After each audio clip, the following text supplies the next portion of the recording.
first edition of Busyness newsletter, part 2, video 2. 2. Am I saying that enough? We left off at a long ramble of a lot of words. Didn't make a lot of sense, and that's okay. Just gotta work it out. We start at the topic of COVID-19 pandemic/crisis. Can't wait to read this one to you. Wow, what a shit show this has become. Okay, there is a lot of information and disinformation out there, and it seems to be up to the viewer to digest and interpret what to be true, which is truly a shame. Truly a shame. I will break down on what I think and my progress to how I am thinking it. Around January 23rd, 2020, the world got news from China about this virus. China shared with the world the virus's genetic makeup.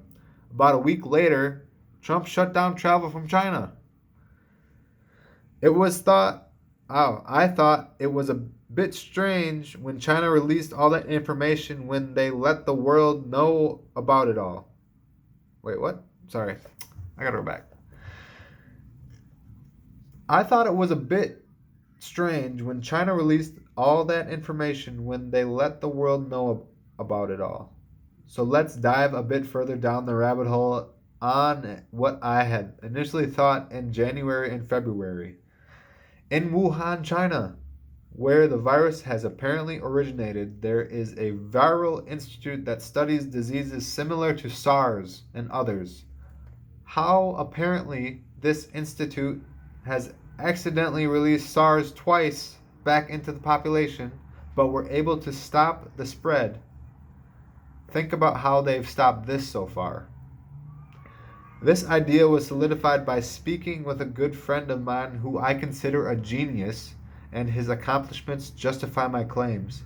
He told me similar ideas and also added information like how this viral institute paid American universities like Georgetown to run studies and create coronaviruses. So basically, this hypothesis is that it was an accident from someone who was careless. This would have to have taken place in early November or possibly earlier because of the incubation period can be 4 to 27 days based on the info we have now.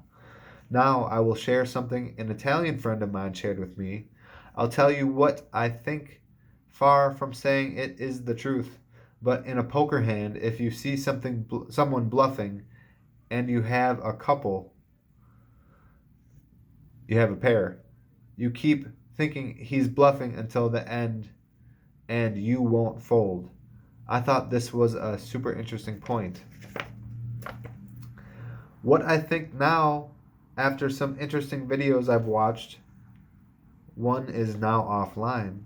The first one is called Fall of the Cabal, and the other is an interview on London Real TV with David Icke as the guest. Ooh!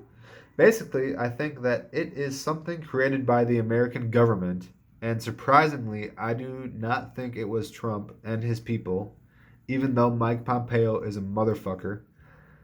What I am thinking now from this information is that the elite people in our world and the US government, mostly the Democratic side in this instance, alongside with people like Bill Gates, Clinton's, and even Jeff Bezos, because Amazon is thriving right now in America, have let loose this virus in Wuhan. On October 18th, 2019, there was an event called Event 201 that talked about a coronavirus pandemic.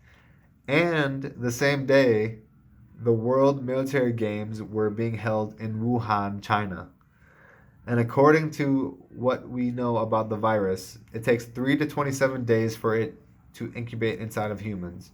So if it was released that day, the first cases started popping up in November, then was taken seriously in December, then lockdown happened in China in January. Additionally, I think Bill Gates and company have a cure. Just like they have cures for most diseases, they don't want to heal people because a person healed is a customer gone. Think about September 11th, 2001. They had a drill that happened the same day that confused the military.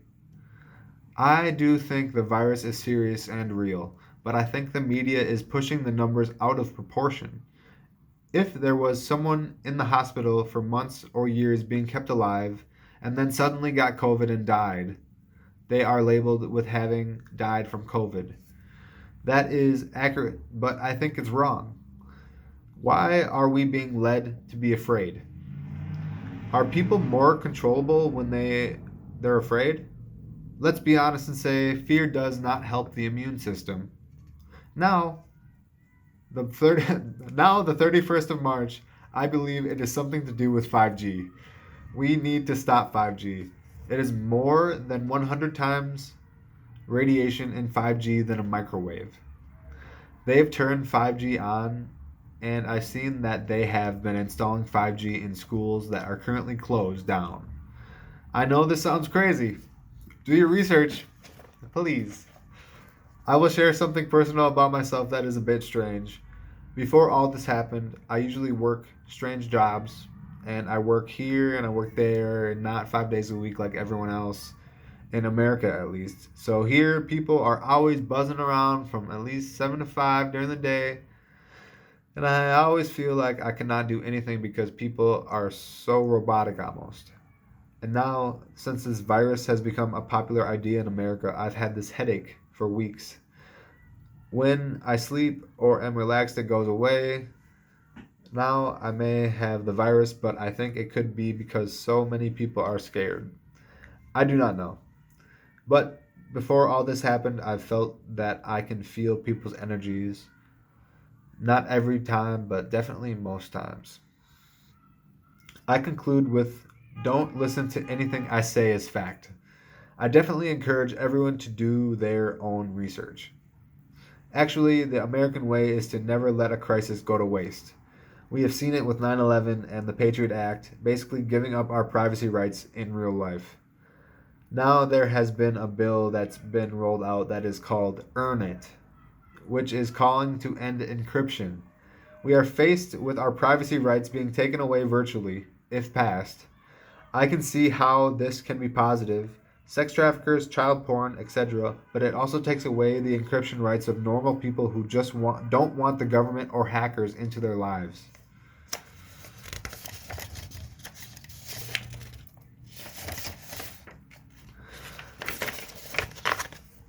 Bernie Sanders and the Dementia Party. I'm going to read next time.